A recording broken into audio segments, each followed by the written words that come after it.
Why don't women grow a beard when they work out hard in the gym? If you think this is a silly question, then think again. Many men here on YouTube believe that strength training will naturally increase their testosterone levels, and even more so, that the elevated testosterone will cause a notable change in their masculinity. There are tons of videos which seem to copy from each other and which serve one common purpose: to reinforce this belief in order to create views. Because the message is easy to understand. The results are sensational and people love that. Look, I did 100 push-ups a day and I transformed from Mr. Asparagus to Mr. Universe in only 30 days. Okay, but sauce for the goose is sauce for the gander. Women are able to grow muscle too.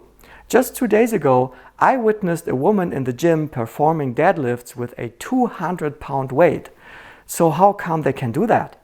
Skeletal muscle in both men and women responds to training by becoming stronger and by hypertrophy, depending on the specific training. Hormones play a key role in that process, with testosterone being the most important one.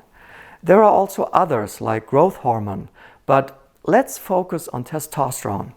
Women have testosterone too, in case you didn't know that. Normal testosterone levels for premenopausal women range somewhat around 1.2 to 1.8 nanomoles per liter. In young men, the normal range starts at 12 nanomoles per liter up to 35 nanomoles per liter.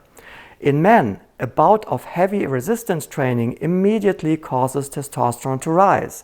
It obviously has to do with the stimulation the muscle has received and with the repair mechanisms now being set into action. It has been shown that regular strength training may increase testosterone levels permanently, but these studies have to be interpreted with care. There is a difference between training protocols, and the effects are not the same for trained and untrained individuals. Furthermore, we don't really know what this increase means, as the metabolic pathways and interactions are very hard to understand. Well-trained individuals don't gain as much as untrained men. I found one small study from the 80s which showed an increase from 20 nanomoles per liter baseline to 27 nanomoles per liter at week 7 of training.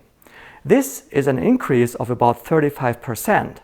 However, we are still talking normal range, so there may be a rise in testosterone within physiologic boundaries.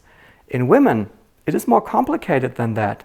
Even here, it seems to be dependent upon the type of exercise, with changes only to be seen long-term in the most strenuous exercise programs. But none of the studies found the immediate rise in testosterone that was noted in men. Many studies didn't find any difference in testosterone, which I think is rather odd, because women can build muscle and testosterone is an important hormone for just that. However, one small study did find a significant rise in testosterone long-term. After 6 months, initial testosterone levels had risen from 1.25 nanomoles per liter to 1.9 nanomoles per liter, which equals an increase of 52%. Now here's the thing. What does all of this mean in a more general context? Yes, we are looking at impressive percentages, but testosterone in total hasn't increased that much. If it was true that these small changes indeed make a big difference, then why don't women grow beards when they perform their 200-pound deadlifts? The question is, what is the threshold of testosterone for a woman to grow a beard? There is no clear-cut value for this, as female skin is a bit different from male skin, and a weak correlation between female androgen levels and male pattern hair growth, which is called hirsutism in women. But I think it must be somewhere in the range where men stop growing beards and women with hirsutism start to get problems, and this would be somewhere around 5 nanomoles per liter. And this is far away from the 1.9 nanomoles per liter they can gain by exercise. The only way women will grow beards is by using anabolic steroids, and this effect is for certain.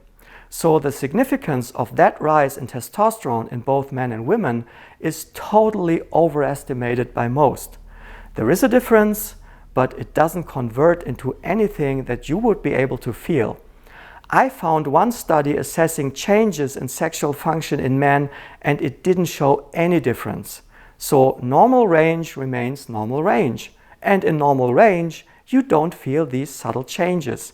Besides, exercise is a proven way to increase mental well-being, and it is applied for this purpose in medical contexts.